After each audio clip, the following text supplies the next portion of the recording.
Minsan, may mga pangyayaring hindi mo inaasahan na babaguhin ang buong buhay mo magpakailanman. Hello, ako si Marikit, 25 taong gulang, isang ina mula sa isang maliit na bayan sa Laguna. Hindi ko inakalang darating ang araw na ang mundo ko ay mababaliktad dahil sa isang usapin na hindi ko kontrolado, isang usapin na kinasasangkutan ang aking anak at ang aking asawa. Lumaki ako bilang isang simpleng babae sa probinsya. May mga pangarap na makatulong sa pamilya at mabigyan ng magandang buhay ang mga anak ko. Sa kabila ng mga pagsubok, palagi kong sinikap na panatilihing buo ang aming pamilya. Ngunit may isang pangyayari na hindi ko inaasahan ang sisimulan ng isang serye ng komplikasyon na hinding-hindi ko malilimutan. Isang araw, dumating sa akin ang isang usapin na labas sa aking kontrol. Ito ay tungkol sa aking anak na babae, si Althea, na lumaki na rin at unti-unting nagiging isang ganap na babae. May mga bagay na hindi ko naiintindihan, mga lihim na unti-unting lumilitaw, at mga tanong na kailangang sagutin. Hindi ko inakala na ang mga pangyayaring ito ay magdudulot ng ganitong kalalim na epekto sa aming buhay. Sa simula, sinubukan kong ipaliwanag at ayusin ang nangyari, ngunit tila hindi sapat ang aking mga salita. Ang mga pangyayari ay unti-unting lumalalim, at ang bawat araw ay may bagong hamon na kailangang harapin. Ang mga pangyayaring ito ay hindi lamang tungkol sa akin, kundi pati na rin sa mga taong pinakamamahal ko. Hindi ko pa rin makalimutan ang araw na iyon na nagsimula ang lahat. Ang araw na iyon ay nagbukas ng pintuan ng mga lihim na matagal nang nakatago at binago ang takbo ng aming buhay. Sa kabila ng lahat, pinipilit kong manatiling matatag para sa aking anak, para sa aking pamilya, at para sa aking sarili. Ito ang simula ng kwento ko. Isang kwento ng pagsubok, ng pag-ibig, at ng mga desisyong kailangang harapin sa gitna ng unos. Sa mga susunod na bahagi, sasabihin ko kung paano ko hinarap ang mga pangyayaring ito, ang mga pagsubok na dumaan sa akin, at ang mga desisyong nagbago ng lahat. Dito nagsisimula ang kwento ko, ang kwento ni Marikit, isang ina sa Laguna, na naharap sa isang laban na hindi niya inaasahan. Ang pangyayaring ito ay nagsimula sa isang simpleng gabi, ngunit ang mga nangyari ay lumampas sa lahat ng inaasahan ko. Hindi ko inakala na ang magiging usapin ay magdudulot ng ganitong bigat sa puso ko. Sa araw na iyon, umuwi ako mula sa palengke sa bayan ng Pagsanjan, dala ang mga sariwang gulay at isda na pagbibigyan namin ng hapunan. Habang nag-aayos ako ng mga gamit sa kusina, napansin kong kakaiba ang tingin ni Althea sa akin. May ngiti siya na tila may tinatago, isang ngiting hindi ko maintindihan. Nilapitan ko siya at tinanong, "Anak, bakit ganyan ang tingin mo sa akin? Bakit parang may tinatagong lihim ang mga mata mo?" Napailing siya at pilit na ngumiti, saka sinabi, alam ko na lahat ng nangyari kagabi." Hindi ko maintindihan agad ang ibig niyang sabihin, kaya tinanong ko siya ng diretsyo, "Ano ang ibig mong sabihin?" "Anong narinig mo?" Tumigil siya sandali, napatingin sa akin ng matindi, at sinabi, "Hindi na ako bata. 20 na akong taon at naunawaan ko ang lahat ng mga usapan ninyo ni tatay." Napanganga ako sa sinabi niya. Hindi ko inaasahan na narinig niya ang mga usapan namin ni Ramon, ang aking asawa. Mga usapang hindi ko inaasahan na maririnig ng anak ko. Noong gabing iyon, nang kami ay nag-aalmusal, ramdam ko ang kakaibang tensyon sa hangin. Palibhasa ay naroon si Ramon, pilit niyang itinatago ang kanyang mga emosyon, pero ramdam ko ang hindi maipaliwanag na tingin niya sa akin at kay Althea. Ang mga titig na iyon ay nagpapahiwatig ng mga lihim na hindi pa niya kayang sabihin sa akin ng diretsyo. Lumipas ang mga oras, at tinanong ko si Althea, pagkatapos ng almusal, "Gusto mo bang umalis na o kakain ka muna dito?" Sagot niya, "Hindi muna, Nay. Parang mas gusto kong manatili ng ilang araw." Nagtataka ako sa kanyang sagot, kaya tinanong ko siya, "May problema ba sa inyo ni tatay?" "Bakit parang may hindi ako alam?" Ngumiti siya ng bahagya at sumagot, "Wala naman pong problema, Nay. Siguro, gusto ko lang makasama kayo dito ng mas matagal." Dito ko naisip na may mga bagay talagang hindi ko pa naunawaan sa pagitan nila. Sa gabing iyon, habang kami ay nagsasalo sa hapagkainan, ramdam ko ang kakaibang tensyon. Si Ramon ay madalas tumingin kay Althea, at si Althea naman ay tila naglalaro lang sa kanyang buhok habang tumitingin sa kanya.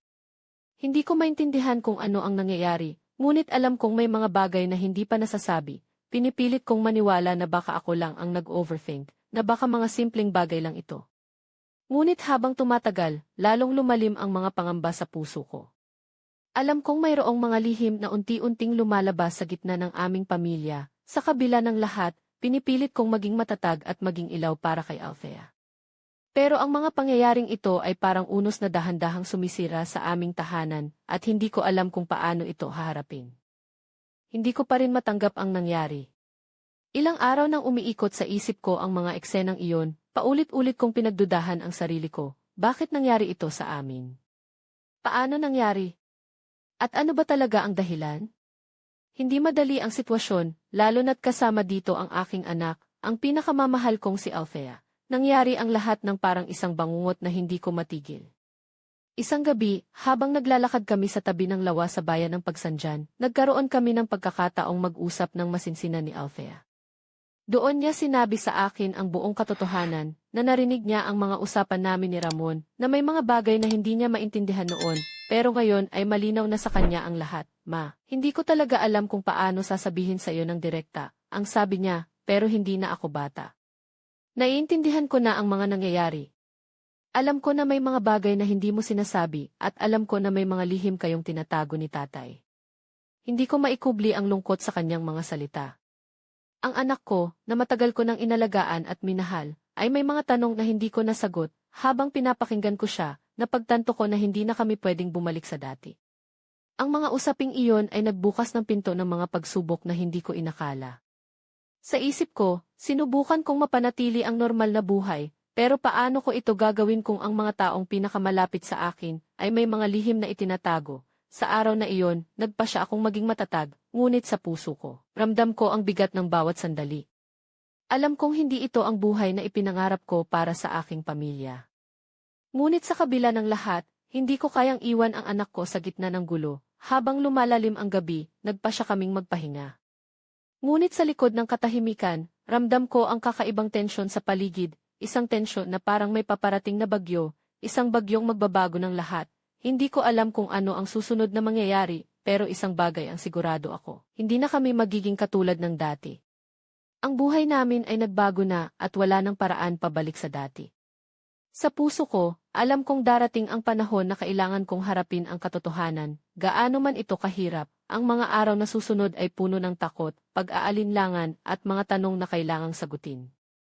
Ngunit bago iyon, kailangan ko munang maghanda sa mga pagsubok na darating, mga pagsubok na susubok sa tibay ng aming pamilya, sa tibay ng aking puso bilang isang ina. Hindi ko inaasahan ang susunod na pangyayari, isang gulat na parang kidlat sa kalangitan na sumalubong sa akin nang hindi ko inaasahan. Isang gabi, habang kami ay nagsasalo-salo sa hapagkainan, biglang bumukas ang pinto ng kwarto ni Althea, at lumabas si Ramon na may kakaibang tingin sa kanyang mga mata, isang tingin na hindi ko maipaliwanag, puno ng hiwaga at lihim. Napatingin ako kay Althea, na tila hindi nagulat sa paglabas ng ama niya mula sa kanyang kwarto. May ngiti siyang bahagya, halos imposible na maipaliwanag sa salita, parang may sikretong kanilang pinagsaluhan. Hindi ko maintindihan kung ano ang nangyayari, pero ramdam ko ang tensyon sa hangin. Anak, ano ba talaga ang nangyayari dito? Ang tanong ko, pilit pinipigil ang pag-iyak. Ngunit hindi siya sumagot agad. Sa halip, tumingin siya kay Ramon at saka sinabi, Nay, hindi mo kailangang malaman lahat ngayon. Pero huwag kang mag-alala, hindi ito masama. Ngunit sa mga salitang iyon, lalong lumala ang aking kaba. Si Ramon naman ay tahimik, tila nag-aalangan, ngunit ramdam ko na may tinatagong sikreto. Ang mga titig nila ni Althea ay nagbigay ng kakaibang kuryente sa silid na iyon, isang kuryenteng hindi ko maintindihan, ngunit alam kong hindi ito maganda, hindi ko alam kung paano ko haharapin ang katotohanan. Ang mga bagay na dati ay itinatago, ngayon unti-unti nang lumalabas sa liwanag. Ang mga lihim na itinago sa loob ng aming bahay ay nagsisimulang magdulot ng malalim na sugat sa puso ko. Sa gabing iyon, hindi ko maintindihan kung paano ko tatanggapin ang nangyari. Ang mga pangyayari ay tila isang bangungot na hindi ko makawala. Ngunit sa kabila ng lahat, naramdaman ko ang isang bagay na mas malalim pa sa sakit, ang pagkabigo bilang ina at bilang isang asawa. Habang nakaupo ako sa tabi ng mesa, pinipilit kong mag-isip ng malinaw. Paano ko haharapin ang sitwasyong ito? Ano ang magiging hakbang ko? Ngunit sa kabila ng mga tanong na iyon, may isang bagay akong alam, hindi na ito basta-basta. Ang buhay namin ay nagbago na at hindi ko na ito maibabalik sa dati. Habang lumalalim ang gabi, nagpasya akong manatiling tahimik, subalit sa loob ng puso ko, nag-aalab ang damdamin. Alam kong darating ang panahon na kailangan kong gumawa ng desisyon, pero hindi ko pa alam kung ano iyon. Sa ngayon, pinipilit kong tumanggap ng katotohanan, kahit na ito'y sumisirit sa aking puso ng parang matalim na punyal. Akala ko ay tapos na ang lahat ng masasakit na pangyayari, pero doon pala nagsimula ang tunay na gulo. Ilang araw matapos ang gabi ng hindi inaasahang pagbubukas ng pinto, napansin ko na nagkakaroon ng kakaibang samahan sina Ramon at Althea. Hindi na ito ang dati kong asawa at anak na kilala, parang mailihim silang pinagsasaluhan, isang lihim na hindi ko matanggap. Isang gabi, habang nag-aalmusal kami, nakita ko si Ramon na palihim na nakatingin kay Althea. At si Althea naman ay may ngiting halos mapanukso. Hindi ko mapigilan ang pagdududa. Tinawag ko silang dalawa, ano ba yan? Bakit parang may ginagawa kayong lihim? Pilit akong ngumiti, ngunit ramdam ko ang kaba sa dibdib. Tumango si Ramon, at sa isang malumanay na tono ay sinabi, Marikit, hayaan mo muna silang dalawa. May mga bagay lang silang kailangang pag-usapan. Hindi ako nakatiis, kaya lumapit ako kay Althea at tinanong, Anak, ano ba talaga ang nangyayari sa inyo ni tatay? Ngumiti siya ng may bahagyang pang-aasar, na hindi mo kailangan mag-alala. Hindi kami nangyayari ng masama. Pero may mga bagay lang na kailangan mong maintindihan. Hindi ko maintindihan kung anong ibig niyang sabihin, pero ramdam ko na hindi ito basta-basta. Ang gabi na iyon ay puno ng tensyon. Hindi ko alam kung paano haharapin ang sitwasyon. Parang unti-unting nawawala ang kontrol ko sa buhay ko, sa pamilya ko. Naisip ko, paano kung may mga bagay silang tinatago na hindi ko pa alam? Paano kung may mas malalim pa itong sikreto? Gabi-gabi, pilit kong pinipigilan ang sarili na mag-isip ng masama, pero ang mga pangyayaring iyon ay parang isang apoy na unti-unting sumisiklab sa puso ko. Hindi ko alam kung hanggang kailan ko ito kayang tiisin. Pero isang bagay ang malinaw, ang buhay namin ni Ramon at ni Althea ay hindi na magiging pareho. Sa kabila ng lahat, may isang tanong na paulit-ulit na bumabalik sa isip ko, paano ba ako makakaahon sa sitwasyong ito? At hanggat hindi ko ito nalalaman, mananatili akong nakatali sa gitna ng gulo at misteryo na unti-unting sumisira sa pamilya namin. Hindi ko inakala na ang susunod na pangyayari ay magpapabagsak ng lahat ng aking paniniwala at pangarap. Isang gabi, habang kami ay nakaupo sa sala, biglang lumapit si Ramon at sinabi niya, Marikit, bakit hindi mo subukan na makisama sa amin? Sa amin ni Althea. Napakunot ang aking noo, hindi ko maintindihan ang ibig niyang sabihin, ngunit bago pa man ako makasagot, inanyayahan nila akong sumama sa isang pag-uusap na matagal na nilang pinag-usapan. Sa loob ng kwarto, nakita ko ang kakaibang samahan nila ni Althea. Isang samahan na hindi ko akalain na mangyayari sa pagitan ng mag-ina. Hindi ko maintindihan kung paano nila ako naudyukan na makiisa sa isang bagay na para sa akin ay labag sa lahat ng itinuturo ko bilang isang ina at bilang isang babae. Si Althea ay nakasuot ng simpleng damit na may bahagyang lambing, habang si Ramon naman ay tila may kakaibang kumpiyansa. Ang kanilang mga titig ay nagpapahiwatig ng isang hindi pangkaraniwang ugnayan na hindi ko maipaliwanag sa salita. Sa puso ko, ramdam ko ang isang halo ng takot, pagkabigla, at hindi pagkakaunawaan. Sinabi nila na ito raw ang paraan para maging masaya kami, para magkaintindihan, at para mapanatili ang aming pamilya sa kabila ng mga nangyari.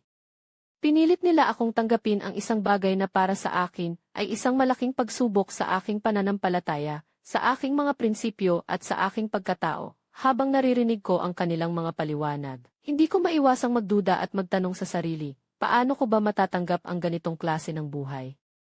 Paano ko haharapin ang mga tao sa aming bayan kung malalaman nila ang mga nangyari? Ngunit sa kabila ng lahat ng ito, may isang bagay ang hindi ko matanggihan, ang pagmamahal ko kay Althea.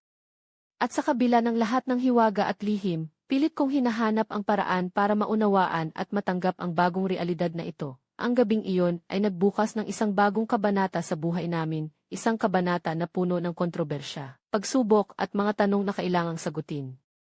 Ngunit higit sa lahat, ito ay isang laban para sa pagmamahal, sa pagtanggap at sa pag-asa na sa kabila ng lahat, magkakaroon pa rin kami ng pagkakataong maghilom. Hindi ko inakala na ang mga pangyayaring iyon ay magdadala sa akin sa isang mundo na puno ng kalituhan at pagdududa. Sa loob ng ilang buwan, unti-unti kong naramdaman ang pagbabago sa aming tahanan sa bayan ng Liliw, Laguna. Ang dati kong simpleng buhay bilang isang ina at asawa ay naging isang palaisipan na walang kasiguraduhan, si Althea, na dating masunurin at mahinhin, ay naging mas malaya at tila ba may mga sikreto na hindi niya gustong ipaalam sa akin. Siya ay madalas na nakangiti ng may katanungan sa mga mata, at si Ramon naman ay tila mas naging malapit sa kanya kaysa sa akin. Pinipilit kong intindihin, pero sa bawat araw na lumilipas, lalong lumalalim ang agwat sa pagitan namin. Isang gabi, habang naglalakad kami sa ilalim ng malamlam na ilaw ng buwan, napansin ko ang kakaibang tingin ni Ramon kay Althea. Isang tingin na puno ng pagnanasa at lihim. Hindi ko mapigilan ang pag-iyak sa likod ng aking mga mata. Paano ba nangyari ito?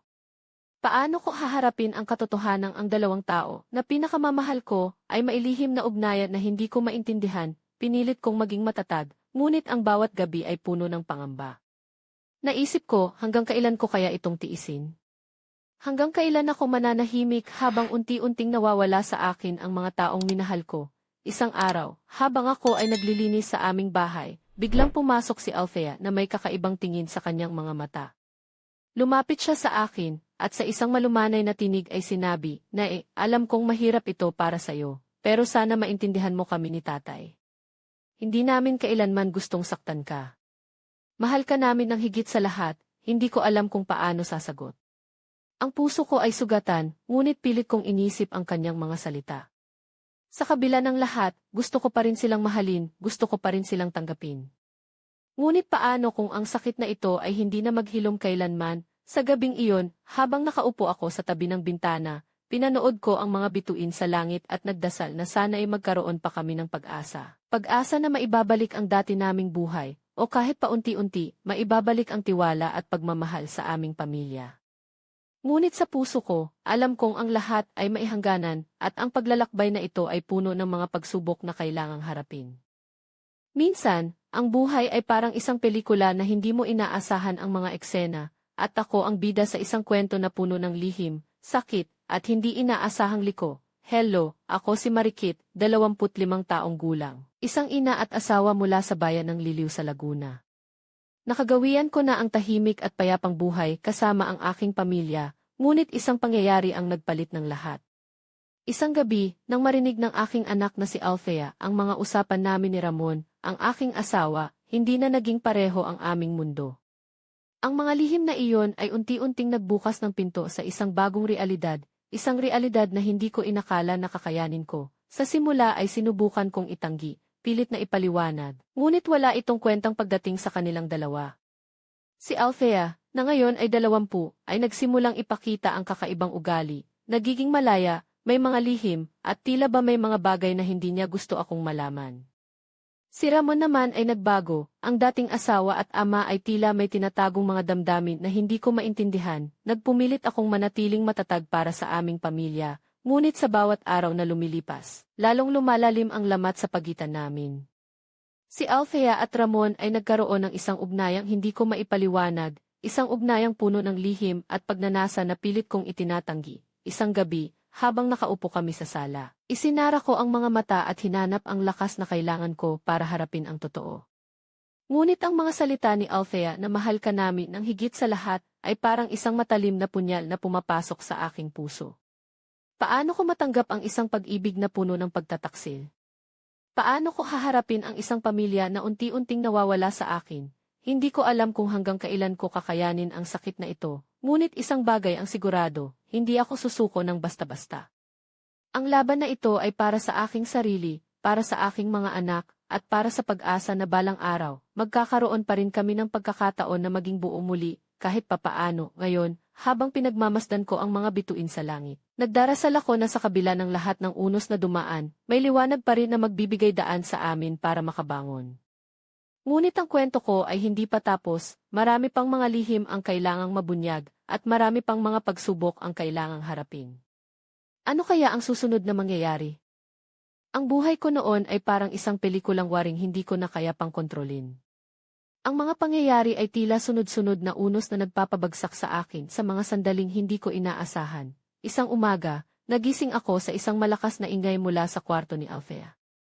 Nang buksan ko ang pinto, nakita ko silang dalawa ni Ramon na magkasama, tila ba may kakaibang samahan na hindi ko maintindihan. Ang mga mata ni Ramon ay tila naglalagablab, puno ng pagnanasa, at si Althea naman ay may ngiti na maihalo ng lambing at misteryo. Hindi ko alam kung ano ang dapat kong gawin o sabihin. Naramdaman ko ang matinding sakit na sumalubong sa akin. Tila ba ako'y isang estranghero sa sariling tahanan. Sinubukan kong magtanong, pero ang mga sagot nila ay mga salita lamang na nagpalala sa aking kalituhan. Hindi kami nagkakasala. Ito ang paraan namin para maging masaya, sabi ni Althea, habang hawak ang kamay ni Ramon. Hindi ko mawari kung paano ko haharapin ang katotohanan ito. Ang dalawang tao na pinakamamahal ko ay mailihim na ugnayan na labag sa lahat ng aking itinuro at paniniwala. Ang puso ko ay sugatan, ngunit may bahagi sa akin na hindi pa rin kayang sumuko. Habang lumilipas ang mga araw, naramdaman ko ang unti-unting pagbago sa aming tahanan. Ang dating payapang buhay ay napalitan ng mga bulong, pagtatalo at pag-aalinlangan. Ngunit sa kabila ng lahat, pinipilit kong manatiling matatag para sa aking sarili at para kay Althea. Isang gabi, habang nakaupo ako mag-isa sa aming balkonahe, naisip ko na ang buhay ay puno ng mga hindi inaasahang pagsubok. Ngunit kahit gaano man ito kahirap, naniniwala ako na may pag-asa pa rin. May liwanag pa rin na magbibigay daan sa amin para makabangon mula sa lahat ng ito. Ngunit ang susunod na kabanata ng aming kwento ay puno pa rin ng mga misteryo at lihim na kailangang tuklasin. Ano kaya ang magiging desisyon ko? Paano ko haharapin ang bagong realidad na ito? Ang mga tanong na ito ay patuloy na bumabalot sa aking isip, naghihintay ng sagot sa mga susunod na araw. Hindi ko inakala na darating ang araw na mararamdaman kong nawawala ako sa sarili kong tahanan, ang bahay kung saan ako nagmahal, nagtiwala at nag-alaga ng buong puso. Ang mga pangyayaring unti-unting bumagsak sa akin ay parang bagyong hindi ko mapigilan. Isang umaga, habang nag-aayos ako ng mga gamit sa kusina, napansin kong tahimik si Ramon at si Althea.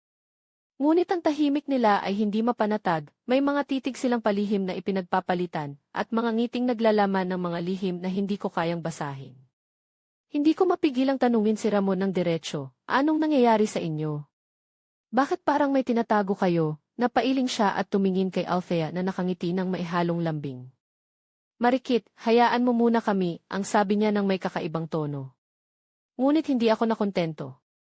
Ako ang nanay ni Althea, at may karapatan akong malaman kung ano ang nangyayari, sagot ko ng mailakas ng loob. Doon nagsimula ang mga usapan na hindi ko inaasahan. Naipaliwanag nila na may bagong samahan silang nabuo, isang samahan na para sa akin ay mahirap tanggapin. Ngunit ang masakit, naramdaman kong unti-unting nawawala ang kontrol ko sa buhay namin. Habang tumatagal, unti-unti kong natutunan na hindi ko maaaring pigilan ang mga pangyayaring ito. Bagamat mahirap, kailangan kong harapin ang totoo. Pinipilit ko pa ring maging matatag, ngunit ang bawat araw ay isang laban sa aking damdamin. Sa kabila ng lahat, may isang pangarap ako, ang muling maibalik ang tiwala at pagmamahal sa aming pamilya. Ngunit sa puso ko, alam kong magiging mahirap ito. Ang mga lihim at mga sugat ay hindi madaling maghilom, at ang landas na aking tatahakin ay puno ng mga pagsubok. Ngayon, habang tinitingnan ko si Althea at Ramon, hindi ko maiwasang magtanong, sa kabila ng lahat, may pag-asa pa ba para sa amin? Maaari pa ba kaming maghilom at magkaisa muli? Ang mga tanong na ito ang bumabalot sa aking isipan, naghahanap ng sagot sa gitna ng dilim.